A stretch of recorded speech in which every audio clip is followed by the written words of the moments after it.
অনেক দিন আগের কথা। জঙ্গলে বাঘ আর শিয়ালের সঙ্গে অনেক মিল ছিল।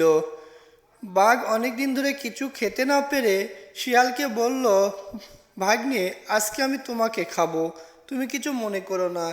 শিয়াল অনেক টেনশনে পড়ে গেল, কি করা যায়।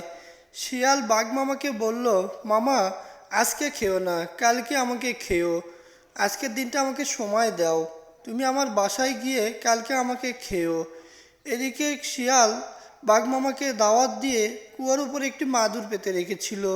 বাঘকে বলল, তুমি এই মাদুরের উপর কিছুক্ষণ বসো, তারপর আমাকে খেও।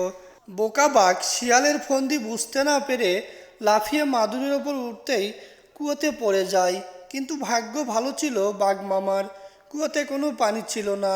অনেক কষ্ট করে সে উপরে উঠে আসে এবং শিয়ালকে খুঁজতে থাকে। শিয়াল তো ততক্ষণে পালিয়ে গেছে। কি করা যায় এই ভেবেই বাঘ সেখান থেকে দৌড়ে চলে গেল জঙ্গলের দিকে।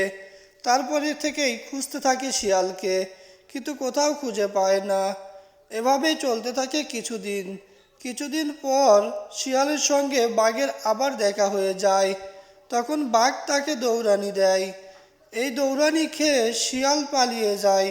এভাবে চলতে থাকে কিছুদিন। বাঘ শিয়ালকে দৌড়ানি দেয়, শিয়াল বাঘের দৌড়ানি খেয়ে পালিয়ে যায়। শিয়াল ভাবে, না, এভাবে তো চলতে পারে না, কিছু একটা করতে হবে, বাঘ মামার কাছে যেতে হবে। শিয়াল ভাগ্নে বাঘের কাছে গিয়ে বাঘের অনেক প্রশংসা করতে লাগলো আর বলতে লাগলো, বাঘ মামা এই জঙ্গলের মহাবীর, বাঘ মামা এই জঙ্গলের মহাবীর। বাঘ তো অবাক হয়ে গেল, কি ব্যাপার, শিয়াল আমাকে দেখে পালিয়ে যেত, আজকে আমার প্রশংসা করতে করতে আমার কাছে আসলো। কি ব্যাপার শিয়াল ভাগ্নে, কি হয়েছে, আজকে নিজে থেকেই ধরা দিলে, আজ কোথায় যাবে তুমি? শিয়াল বলল, বাঘ মামা, তুমি তো এই জঙ্গলের মহাবীর, তুমি আমাকে ভুল বুঝো না। আমি তোমাকে বসতে দিয়েছিলাম, জানতাম না জায়গাটা অনেক নরম ছিল, তুমি খুশিতে লাফিয়ে বসতেই ওখানে গর্ত হয়ে গিয়েছিল।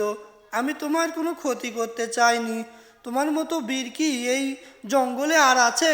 কার এত সাহস যে তোমার ক্ষতি করবে?